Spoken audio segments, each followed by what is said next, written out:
Have you ever heard of the Battle of Grunwald? In the realm of medieval Europe, the Teutonic Order was a force to be reckoned with.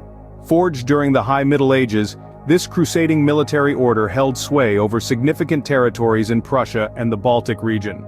However, their expansionist tendencies were not without opposition.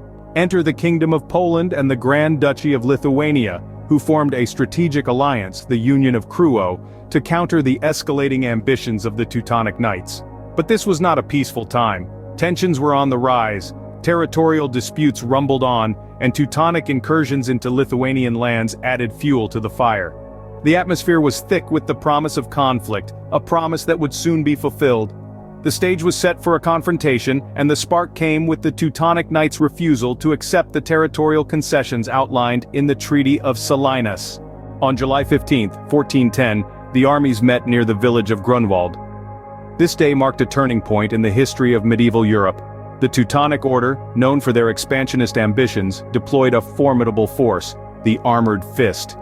This heavily armored cavalry was a sight to behold, their armor glinting in the sun, their horses snorting and pawing at the ground, eager for the battle to commence. But the knights were not alone on this battlefield. Opposing them was the combined might of the Kingdom of Poland and the Grand Duchy of Lithuania.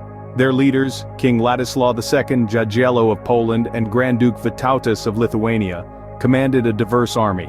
They were not as heavily armored as the Teutonic Knights, but they had something the knights lacked: innovative tactics, and a large contingent of Lithuanian light cavalry. As the battle commenced, the earth shook under the thunderous charge of the armored fist. But the Polish-Lithuanian forces stood their ground, their resolve unbroken.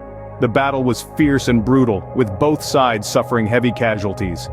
The air was thick with the clash of steel and the cries of the fallen. Just when it seemed the Teutonic Order's armored fist might prevail, the tide of the battle changed. The Lithuanian light cavalry, previously held in reserve, launched a surprise attack on the Teutonic Knights' flank. It was a masterstroke of strategic planning, catching the Knights off guard and turning the tide in favor of the Polish-Lithuanian forces. The battle raged on, but the outcome was becoming clear. The Teutonic Order, once seen as invincible, was now on the back foot. The joint forces of Poland and Lithuania were triumphant. The battle ended with a decisive victory for Poland-Lithuania, leading to the capture of numerous Teutonic Knights, including the Grand Master, Ulrich von Jungingen. This victory was not just a military triumph, it was a statement, a declaration of independence, a defiance against foreign aggression. It was the start of a new era in the history of Eastern Europe, one that would see the rise of Poland and Lithuania as major powers in the region. The Battle of Grunwald marked a shift in the power dynamics of Eastern Europe. No longer was the Teutonic Order the formidable force it once was.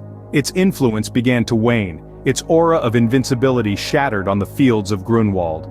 The Order's loss was Poland and Lithuania's gain. Their victory was more than a military triumph. It was a declaration to the world that these two nations were forces to be reckoned with. The aftermath of the battle saw a surge in the prestige of Poland and Lithuania. Their joint victory not only boosted their military reputation, but also their political standing. The rest of Europe had to take notice. Poland and Lithuania had shown that they were not mere pieces on the chessboard of European politics, but players in their own right.